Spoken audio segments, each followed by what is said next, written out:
टुनटुनी चिड़िया auto rickshaw चलाने का काम किया करती थी और जंगल के सभी बच्चे और पक्षी टुनटुनी चिड़िया के ऑटो रिक्शा में बैठना पसंद करते थे, क्योंकि टुनटुनी चिड़िया सबसे किराए के पैसे बहुत ही कम लेती थी। परंतु उसके पड़ोस के कालू कौआ और सुंदरी कौवी उसकी तरक्की से बहुत जला करते थे। अरे कालू जी, आप भी ऑटो चलाना शुरू कर दो, क्योंकि जंगल में सिर्फ चिड़िया ही ऑटो चलाती है और उसके दिन में कमाई बहुत ही अच्छी होती है। सुंदरी जी, ऑटो चलाना तो मैं भी चाहता हूँ, लेकिन हमारे पास ऑटो है कहाँ और न ही ऑटो खरीदने के लिए पैसे हैं। कालू जी, क्यों न हम चिड़िया को ऑटो चुरा लेते हैं। सुंदरी, ऑटो पर एक नंबर प्लेट होती है और हमें पुलिस 1 मिनट में ही पकड़ कर ले जाएगी, फिर चलाती रहना जेल में ही ऑटो। चिलवाना तो अब से ऑटो ही है, चाहे कहीं से भी जुगाड़ करूं। और हाँ, आज के आज घर पे ऑटो आ जाना चाहिए। परंतु मेरे पास तो 1 भी रुपया नहीं है, तो फिर मैं कहाँ से ऑटो खरीदूं? कालू जी, हम ऑटो एजेंसी चलते हैं और किश्तों पर एक ऑटो ले आते हैं। ये कहकर वो दोनों ऑटो एजेंसी चले जाते हैं और कुछ ही देर में किश्तों पर ऑटो ले आते हैं। फिर सुंदरी कौवी अपने ऑटो का स्वागत करती है। मुबारक हो कालू जी आपको। सुंदरी जी, आपको भी मुबारक हो, अपना कंडक्टर जो रखूंगा मैं आपको। ये देखकर टुनटुनी चिड़िया उनसे कहती है, कालू भैया, ये तो आपने बहुत अच्छा सोचा जो आपने ऑटो ले लिया। अब से हम दोनों मिलकर ऑटो चलाया करेंगे। हाँ हाँ चिड़िया, क्यों नहीं, अब से ऑटो साथ में ही चलाया करेंगे। भला एक साथ क्यों, हम तो तुमसे पहले ऑटो चलाने जाया करेंगे और तुमसे ज्यादा पैसे कमा कर लाया करेंगे। ठीक है सुंदरी बहन, अब मैं चलती हूँ। फिर टुनटुनी चिड़िया वहाँ से चली जाती है। चिड़िया के खटारा ऑटो में से उतरकर हमारे नए ऑटो में बैठ जाओ। अब चिड़िया का ऑटो चालू होने वाला नहीं है, क्योंकि अब ये खराब हो गया है। हाँ पक्षियों, अब तो कालू और सुंदरी के ऑटो में ही बैठना पड़ेगा, वो भी डबल किराया देकर। फिर वो सारे पक्षी कालू कौवी की ऑटो में बैठकर चले जाते हैं। परंतु चिड़िया तो ये देखकर बहुत परेशान थी कि आखिर उसका ऑटो अचानक से खराब कैसे हो गया। फिर वो अपने ऑटो का पेट्रोल चेक करती है। अरे मैं तो बेकार में ही परेशान हो रही थी, सिर्फ मेरे ऑटो का पेट्रोल ही खत्म हुआ है। कल से मैं टंकी फुल करवा कर लाऊंगी। फिर टुनटुनी चिड़िया अपने ऑटो की पेट्रोल टंकी फुल करवाती है और शाम को कालू सुंदरी भी अपने घर आ जाते हैं।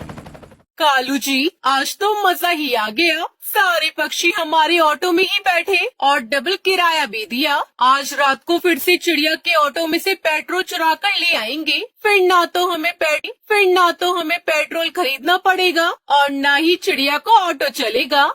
हाँ हाँ क्यों नहीं, एक तीर से 2 निशाने साधे हैं हमने। फिर वो दोनों वैसा ही करने लगी थी। वो रोजाना टुनटुनी चिड़िया का पेट्रोल चुराने लगी थी।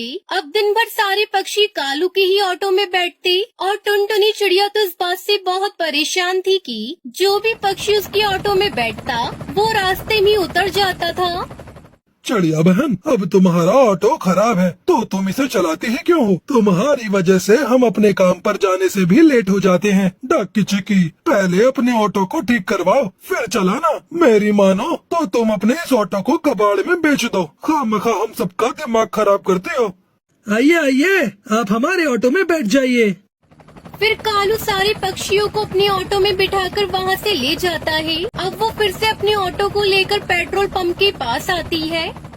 लगता है चिड़िया बहन, आपकी बहुत अच्छी कमाई हो रही है, तभी तो एक दिन में 2 बार टंकी फुल करवाती हो। नहीं नहीं भाई साहब, मेरी तो बिल्कुल भी अच्छी कमाई नहीं हो रही। पता नहीं सारा पेट्रोल कहाँ चला जाता है।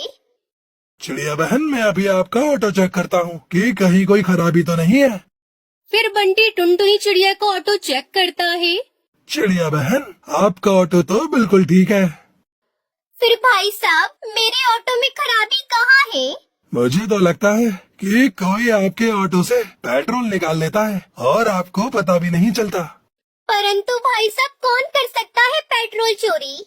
मुझे तो लगता है चिड़िया बहन, सुंदरी और कालू कौवी कर रहे हैं ये काम, क्योंकि जब से उन्होंने ऑटो चलाने का काम शुरू किया है तब से सिर्फ वो पेट्रोल भरवाने एक बार ही आए हैं। लेकिन आप इतने विश्वास के साथ कैसे कह सकते हो? क्या पता कि वो कहीं और से पेट्रोल भरवाते हो? चिड़िया बहन, आज तुम पेट्रोल की जगह पर अपने ऑटो में पानी भरो, फिर पता चलेगा कि कौन पेट्रोल चुराता है।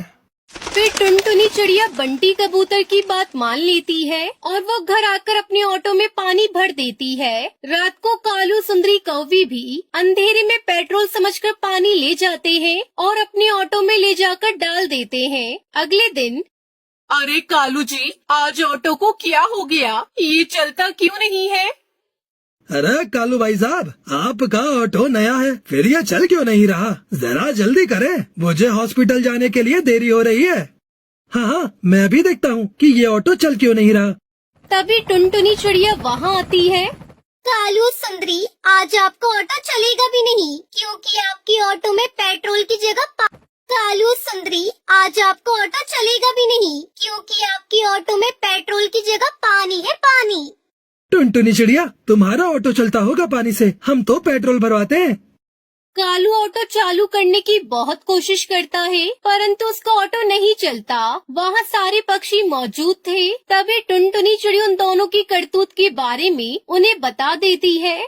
अरे आप दोनों तो बहुत ही बेकार पक्षी हो। आज के बाद हम में से कोई भी पक्षी आपके ऑटो में नहीं बैठेगा।